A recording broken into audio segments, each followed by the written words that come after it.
Hello tout le monde, c'est Agechiro. Alors oui, aujourd'hui vidéo très particulière parce que j'ai mis ma caméra. Ça se peut que je vais la recommencer parce que ma tête me plaît pas du tout, mais c'est pas grave. Alors je vais commencer une sorte de série sur ma chaîne. Je le sais, vous savez, nous savons. On lit pas tous forcément tous les dialogues des quêtes d'histoire sur Genshin Impact. Donc je me suis dit pourquoi pas le raconter plus pour. Je sais pas si ça se dit mais c'est pas grave. Puis si vous êtes comme moi, vous skippez tout directement pour avoir vos primos parce que le personnage vous intéresse pas du tout. Après, je vous avoue que l'histoire que je vais vous raconter, je l'ai lue quasi entièrement. C'est rare vraiment. Dans tous les cas, vous l'avez vu dans le titre, nous allons parler de Itto. Ouais. Bref, du coup, sans plus tarder, je vous laisse avec la suite de la vidéo.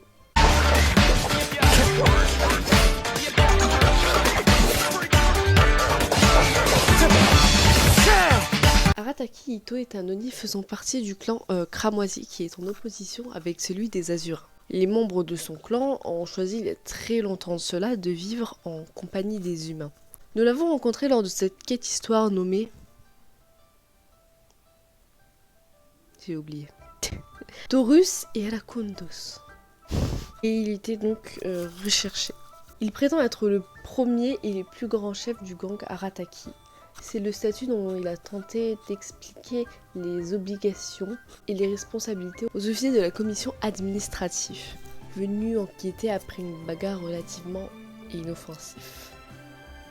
Il a été interrompu quelques minutes après lorsque les mots « sans emploi » sont sortis. Il trouve pas ça vrai parce qu'il fait quelques missions par-ci par-là pour gagner sa croûte. Il travaille généralement une seule journée puis il prend 3 jours de congé. Donc il trouve que ce serait plus correct d'inscrire dans son dossier aux 3/4 au chômage. Quel blagueur le petit Itto.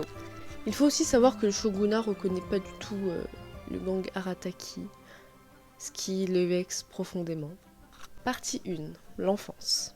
Arataki Itto était un Oni cramoisi qui vivait à Inazuma, une nation de l'archipel gouvernée par la shogun Raiden. En tant que membre de l'espèce Oni, Itto et ses parents ont été traités avec méfiance par les humains qui les ont forcés à quitter leur village, après qu'une série de vols les ait soupçonnés. Les parents d'Itto moururent plus tard à cause d'une maladie, le laissant seul, affamé, fatigué. Il s'est effondré de faim et d'épuisement dans la rue après s'être fait battu par une bande de voyous. Miskin. C'est alors qu'une femme âgée, humaine, tomba sur Itto et l'a soigné. Ce qui a conduit donc Itto à ignorer sa haine croissante envers les humains. La vieille dame qui l'appelait grand-mère Oni commençait à élever Itto comme son fils. À un moment donné, Itto s'est disputé avec Tengu à Byakko Plain, qui a donc abouti à un match de sumo. Oui, les sumo. Les Oni et les Tengu se sont donc retrouvés à dégringoler une montagne. Et donc Itto a dû être ramené par un Tengu chez lui car il s'était foulé la cheville. Et pas doué lui. Partie 2. Le gang Arataki. Au fil du temps, Itto est devenu le meneur d'un groupe d'amis habitant à Inazuma. Akira, Genta, Mamoru et Kukishinobu. Il a donc appelé son gang le gang Arataki. Ouais, il est pas très narcissique de son nom de famille.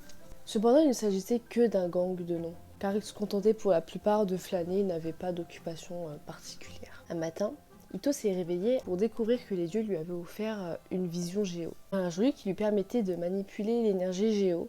Itto était incroyablement fier d'avoir été choisi, qu'il passa toute sa journée à faire le tour pour le montrer à tout le monde. On dirait moi. Bon bref, c'est pas de ma vie qu'on parle.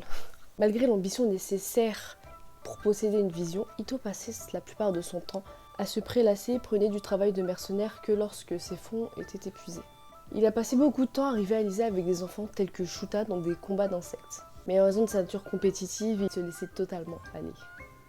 Naga Nohara Yuimiya, une fabricante de feux d'artifice locale, a également participé fréquemment à ces combats d'insectes avec Itto, qui finissaient la plupart du temps en tête à tête. Enfin, à des confrontations en tête à tête plutôt.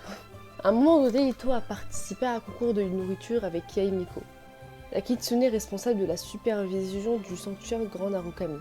Impressionnant, non? La nourriture utilisée pour le concours contenait du tofu frit, qui avait donc un haricot dont Itto était allergique. Quoi qu'il en soit, les Oni ont combattu et en sont sortis vainqueurs. Et Miko s'est donc retrouvé à payer la facture du repas d'Ito, qui a ensuite été alité pendant un mois. Partie 3. Le décret sur la chasse à la vision.